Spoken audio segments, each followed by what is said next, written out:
I thought I might just round things off by discussing this Suzuki T500 a little further. Now I'm all done with it and it's ready to go home to its owner. And of course, yesterday I got the chance to go for a ride on it up and over the Black Mountain and back.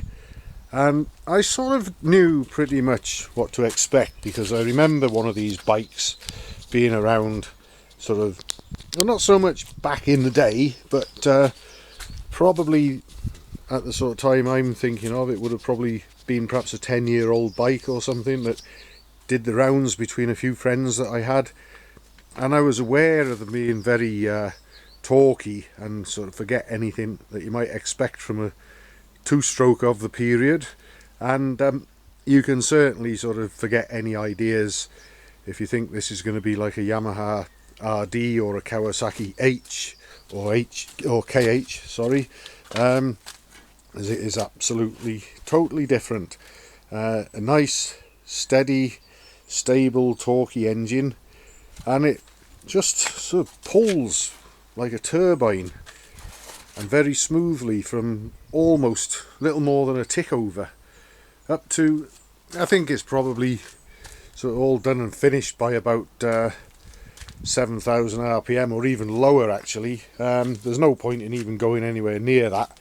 Let's see, yes, the red line is 7,000 as it happens. I would say that probably yesterday I perhaps went to 5, maybe 6 once or twice, if that, and probably spent most of my time, I'm guessing because the rev counter wasn't working obviously because there's no cable there, but at a guess I'd say that we were doing most of what we did between 3 and 5,000 RPM probably, and it was just all very pleasant really. And also there was virtually no fuel in the tank before I put some in, and I got my 1 gallon jug and tipped it into the tank. So as far as I'm concerned, I think we had very near or precisely a gallon in there, and I knew I had what I thought was about 32 miles to do. Where we came home, I took a detour through the next village of Llansadron, so by the time I got home we'd done 34 miles on a gallon of petrol, and there's still some in there, not a hell of a lot, but perhaps about a quarter of a gallon or so in there. So I reckon you could probably knock on the door of about 40 to the gallon, which is not bad for a big so-called thirsty two-stroke. And just basically to sort of dispel a few myths about these machines, I was expecting awful handling, but perhaps not very good handling, perhaps something a bit twitchy and whatever, and there was none of that.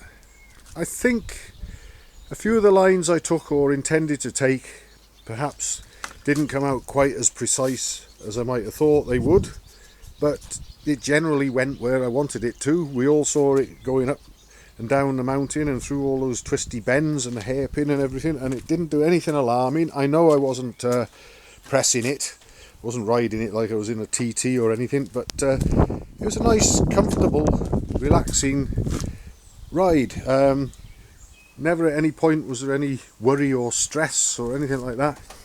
Another sort of thing that seems to sort of crop up about these bikes is the brakes, or lack of.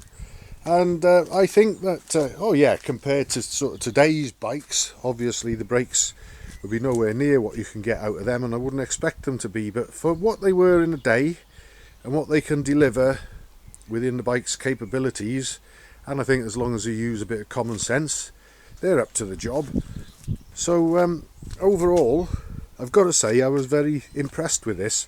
I have ridden some of the smaller Suzuki two-strokes, and I've owned a few as well, 200s and 250s and so on, and these are totally different to the smaller ones in the way they behave, and it's a big bike for a 500 as well actually, very long. You've got a long swing arm on it. Look at all that distance between the front of the back wheel and the swing arm spindle, and then the gearbox sprocket of course is way ahead of that, but it all seems to work okay. The India Rubber Company tyres on this, are knocking on the door of 20 years old. I just sort of looked at that now. I didn't look at them too closely before I took a ride, but I did make sure that there was no horrible splits or cracks or anything. So there's something that perhaps if the owner wants to change, I wouldn't blame him, but they seemed alright yesterday. The new fork gaiters, I don't know how long they'll last. If they're old, if they're new old, they'll probably last longer than new ones, because lots of new rubber stuff like gaiters and things like that these days tend to split in a matter of months, as I found out on my BSA Thunderbolt. But this is going to be going home very soon, and I think the owner's going to enjoy himself on it. And one little thing, a little sort of bonus for myself personally on this one, is with the left side kickstarter, I suffer from terrible sciatica from time to time. Sometimes my legs give me a lot of jip, and I've noticed that my left leg in particular is the worst. And since I've spent time with this machine, using my left leg to kickstart it, I've actually felt quite a lot better. So thank you, Mr. T500. I hope you enjoyed your stay here. I've enjoyed having you here, and I hope your owner also enjoys having you. Lovely bike once again.